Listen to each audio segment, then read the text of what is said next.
Hello दोस्तों, मैं आज आप लोगों के सामने फोर्थ सेमेस्टर बीएससी की पुस्तक दौड़ में जिसकी लेखिका ममता कालिया है उसके आगे के बारे में बताने जा रही हूँ। तो चलिए दोस्तों आगे देख लेते हैं। रेखा और राकेश फिक्रमंद हो गए। मिसेस सोनी 64 साल की गाठियाग्रस्त महिला है। अस्पताल की भागदौड़ कैसे संभालेंगी? देखो जी, कल तो मैंने भूषण को बैठा दिया था वहाँ पर, आज तो उसे भी काम पर जाना था। रेखा और राकेश ने तय किया वे शाम को सोनी साहब को देखकर आएंगे, पर सोनी के दिल में इतनी मोहलत न थी। वह थक कर पहले ही धड़कना बंद कर बैठा। शाम तक कॉलोनी में अस्पताल की शववाहिका सोनी का पार्थिव शरीर और उनकी बेहाल पत्नी को उतार कर चली गई। सोनी की लड़की को सूचना दी गई। वह देहरादून ब्याही थी। पता चला वह अगले दिन रात तक पहुंच सकेगी। मिसेस सोनी ने सोनी से सिद्धार्थ का फ़ोन नंबर लेकर उन्हीं के फ़ोन से इंटरनेशनल कॉल मिलाई गई।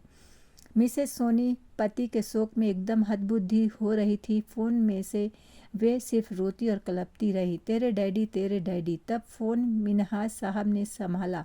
भाई सिद्धार्थ, बड़ा ही बुरा हुआ, अब तू जल्दी से आकर अपना फ़र्ज पूरा कर। तेरे इंतज़ार में फ्यूनरल दाह संस्कार रोक के रखे हैं। उधर से सिद्धार्थ ने कहा, अंकल आप मम्मी को संभालिए, आज की तारीख सबसे मनहूस है। अंकल मैं जितनी भी जल्दी करूँगा मुझे पहुँचने में हफ्ता लग जाएगा।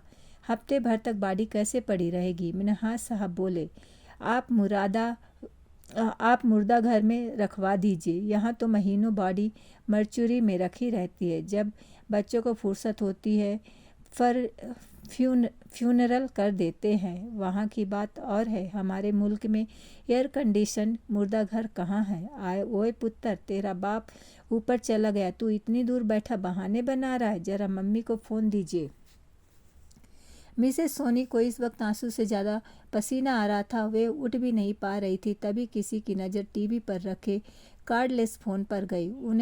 उन्हें फ़ोन दिया गया। सिद्धार्थ ने माँ को धीरज बताया, हम सब तो आज लुट गए मम्मा।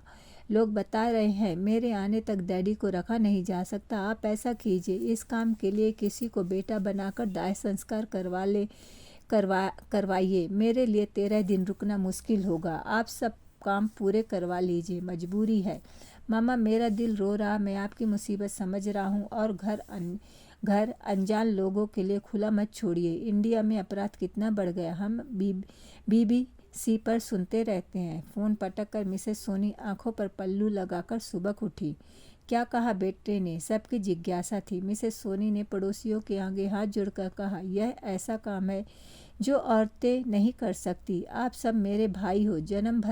जन्म भर वे शान से जिए, उनकी मिट्टी खराब ना होने देना। कॉलोनी के सभी घरों के लोग इंतजाम में जुट गए। जिसको जो याद आता गया वही काम करता गया। सवेरे तक फूल गुलाल साल से अर्थी ऐसी सजी कि सब अपनी मेहनत पर खुद दंग रह गए। पर इस दारुण कार्य के दौरान कई लोग बहुत थक गए। मिन्हाज साहब के दिल की धड़कन बढ़ गई। उनके लड़के ने कहा, डैडी आप रहने दो, मैं घाट चला जाऊंगा। भूषण ने मुखाग्नि दी। Rekha, Mrs Gupta, Mrs Yadav, Mrs Sinha और अन्य स्त्रियां मिसेस सोनी के पास बैठी रही। मिसेस सोनी अब कुछ संयत थी। आप सबने दुख की घड़ी में साथ दिया, यह तो हमारा फर्ज है। कुछ आवाज़ें आई। रेखा के मुंह से निकल गया, ऐसा क्यों होता है? कुछ लोग फर्ज पहचानते हैं, कुछ लोग नहीं। अरे सुख में नहीं पर दुख में तो साथ दो। मिसेस सोनी ने कहा, अपने बच्चे के बारे में कुछ भी कहना बुरा लगता है, पर सिद्धू ने कहा, मैं किसी को बेटा बनाकर सारे काम करवा लूँ, ऐसा कभी होता है?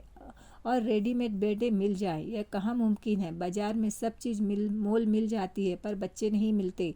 ऐसा ही पता होता तो 25 बरस पहले परिवार नियोजन क्यों करते? होने देते 4-6 बच्चे, एक न एक तो पास रहता। वैसे इतनी दूर से जल्दी से आना हो भी नहीं सकता। मिसेज मजीठिया ने कहा, हमारी सास मरी तो हमारे देवर कहाँ आ पाए? पर आपके पति तो थे ना, उन्होंने अपना फर्ज निभाया। इस आकस्मिक घटना ने सबके लिए सबक का काम किया। सभी ने अपने वसीयतनामे संभाले और बैंक खातों के ब्यौरे, क्या पता कब किसका बुलावा आ जाए। अलमारी में 2-4 हज़ार रुपये रखना जरूरी समझ गया। कॉलोनी के फुर्सत पसंद बुजुर्गों की विशेषता थी कि वे हर काम मिशन की तरह हाथ में ले लेते। जैसे कभी उन्होंने अपने दफ्तरों में फाइलें निपटाई होंगी, वैसे वे एक एक कर अपनी जिम्मेदारियां निपटाने में लग गए। सिन्हा साहब ने कहा, भाई मैंने तो एकादशी को गौदान भी जीते जी कर लिया, पता नहीं अमित बम्बई से आकर यह सब करे या नहीं। गुप्ता जी बोले, ऐसे स्वर्ग में सीट रिजर्व नहीं होती, बेटे का हाथ लगना चाहिए। श्रीवास्तव जी ने कोई लड़का नहीं था, इकलौती लड़की ही थी। उन्होंने कहा, किसी के बेटा ना हो तो तब उसे ऐसी तड़फड़ नहीं होती जो सोनी साहब की मिसेज को हुई। रेखा यह सब देखकर सुनकर दहशत से भर गई। एक तो अभी इतनी उम्र दराज वह नहीं हुई कि अपना एक पैर शमशान में देखे, दूसरा उसे लगता ये सब लोग अपने बच्चों को खलनायक बना रहे हैं। क्या बूढ़े होने पर भावना समझने की सामर्थ्य जाती रही? कॉलोनी के हर कठोर निर्णय पर उसे लगता कि मैं ऐसी नहीं हूँ, मैं अपने बच्चों के बारे में ऐसी क्रूरता से नहीं सोचती, मेरे बच्चे ऐसे नहीं हैं। रात का आखिरी समाचार बुलेटिन सुनकर वे अभी लौटे ही थे कि फ़ोन की घंटी बजी। घंटी के साथ साथ दिल का तार भी बजा। जरूर छोटू का फ़ोन होगा, 15 दिन से नहीं आया। फ़ोन पर बड़कू पवन बोल रहा था, हेलो माँ, कैसी हो?